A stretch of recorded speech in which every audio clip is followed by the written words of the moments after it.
Okay, we're in the kitchen with Lucy. Hi. What you gonna make for us here? We're going to make a very healthy eggplant parmesan that will have no frying involved or breading involved. You can do that? I know, right? Yes, Wow. you can. I know, it's exciting. So pretty much what you're going to need for the recipe is eggplant. And the importance of making an eggplant really good is brining. Now, they did a test between two, one that was brined and one that wasn't brined. And there's really no real difference, but the difference is in the texture. It's a little more creamier, and it just, the seasoning or the taste of it really goes through the vegetable. So if you don't have time to brine, don't do it. But pretty much all it is, it's water and salt. You put it in for 30 minutes after you've cut it, and that's the brining process. Okay. You can do that on the Sunday. Right? Right. Put it in a bag and then you have it for... I would make this all on Sunday and put it in the freezer like exactly, you suggested, absolutely. but just saying. Okay, so what you're going to want to do is you want to get tomato puree, okay, or a marinade, whatever you want. If you don't have time to make it from scratch, which I don't, you get it out of a can. And what you're going to want to do is you're going to want to coat the bottom of your pan. Now, I use this disposable just for the purposes of today, but if you have a really good one at home that's made out of a ceramic or whatever one, use that. Just because it's better. Of course, if you were going to put it in the freezer, you might want to use something like this, right? You could. Oh yeah, you could definitely do that. Absolutely. Or if you're going to do one, you can do the big sheets, the really big ones. Take it out and cut it, and then you can freeze them that way as well. Okay, so you want to coat your bottom, and after you coat your bottom, you want to get your eggplant, and you want to start creating layers. And you can overlap these layers. You want to definitely make sure that everything is pretty much covered.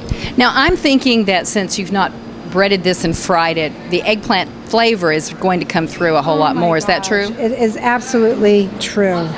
And the nice thing about eggplant, and plus this is a vegetarian dish, so there's no meat in it. Oh, but okay. What's really nice is that the eggplant, you can see how after you brine it, how flexible it is. Yes. It has a meat texture to it, so it kind of fulfills that craving for meat. And you didn't peel that, so we're eating, right. yeah, so that's even easier. And eggplants are very, very healthy. They're loaded with antioxidants. Leave the skin on if you can, because the skin is really, really rich. After you do that, you're going to put a concoction together. It's going to be ricotta. It's going to be charred Swiss. It's going to be a little of mint, and once you do that, you mix it all up with some eggs, 2 eggs. Okay. And you'll be posting the recipe. Yes, we're going to put this recipe up so you can try it. Right. So then you go ahead and you put this on the bottom. Right there on top of the eggplant. On top of the eggplant. And the beauty of charred Swiss, because we don't use enough of these wonderful greens. I don't think I've ever eaten it or bought it, so this is going to be new for me. No. Oh, so good. So the charred Swiss, one of the tricks for this recipe is you do have to blanch it, okay? And how do you blanch it? You get a pot of water and you boil it. And you don't want to get it to a full boil, more of a simmer. Okay. And then you want to put your charred Swiss in it and then take it out. So just in and out. I count to 10. Okay, 10 and then seconds. Take them out and take it out. And then you want to cut it into, get it a good cut, into little squares. Just a rough chop kind of thing. Exactly. And then you mix everything together. So once you do that. Let's show that real quick. Here it is all spread out. All right. And then you want to get your mozzarella. Mozzarella. Gotta do mozzarella. Now mozzarella... And this is not shredded mozzarella in the little plastic bag. This is the real thing cut into circles. But you know what? If you don't have time or, if it's a cost factor, you can use shredded. Okay. Absolutely you can. But there's nothing like... It does taste a little different, I will say. Absolutely.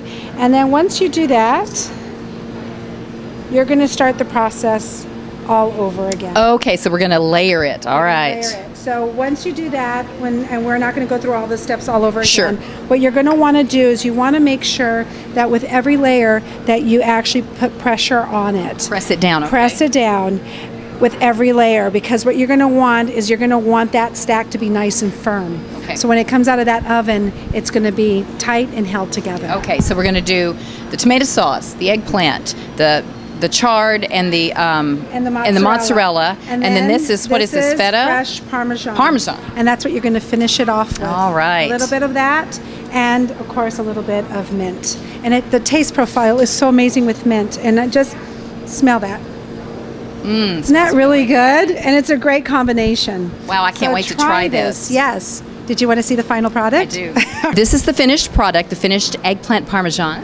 Yes, it is. It's beautiful and it's really, really tasty. And I want you to taste it and tell me what you think. And I'm so excited. This looks really good. And I am an eggplant parmesan fan, I got to tell you, Lucy. This is one of my favorite dishes. I'm so glad. So I'm glad you picked this.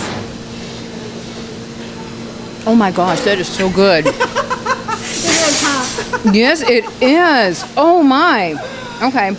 There's no frying and there's no breadcrumbs in So it. I'm done here. I'm just going to stay and have my dinner now. Lucy, thank you so much You for are so sharing your welcome. family dinner ideas. We should all be Johnny on the spot all fall long.